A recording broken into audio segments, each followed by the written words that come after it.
Welcome back. Here we go with exercise 6 for chapter 3. What is the objective? The objective is to display a dynamic greeting based on user input, using the $derived rune to handle logic that validates and adjusts the greeting dynamically. The component should use a prop with a default value and provide a placeholder message when the input is empty. What you will learn: using $state and $derived to manage component state and derive dynamic values. Encapsulate input validation and logic within derived. Reactively update UI based on user input. You need to complete the following. A. Create component x6_hello.svelte in the chapter 3 data folder or copy this from link provided.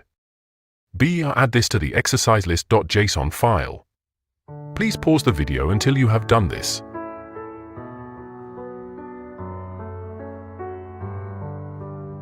So, what will this component do?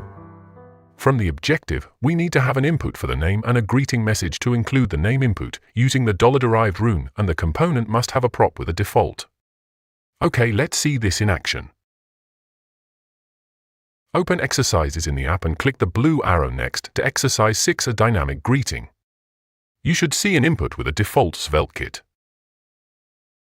If you erase that, you will see a message: enter your name, and as you type your name, you should see your name appear in the hello greeting. If you enter admin as the name, you will see a welcome greeting in uppercase. Let's look at the code. Declare a default prop. Next, we see $derived in use. We can set as const because $derived returns a function, not a value. Derived can take one parameter or a callback function. Here I'm using a callback function with derived, not explicitly passing a single parameter. Within the callback function you can add whatever validation other logic you want. Here, if the input is empty, you get a message: please enter your name. If you enter admin, you get a welcome greeting in uppercase, otherwise the name is returned as is. In the markup we display the greeting, and as it's using derived, it is a function, so use the round brackets. Then we have an input for the name. A few notes here. 1. $derived updates immediately, so its values are always current, unlike $effect which updates last, so where it is essential to have current values, use $derived.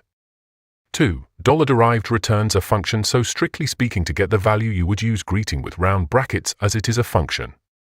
However, for simple derived functions, Svelte automatically unwraps the function to reveal the value. Pretty neat. 3. Do not change state inside a derived function.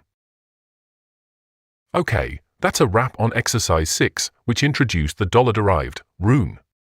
Next, we will look at managing local state in a component. That will be another video. See you there.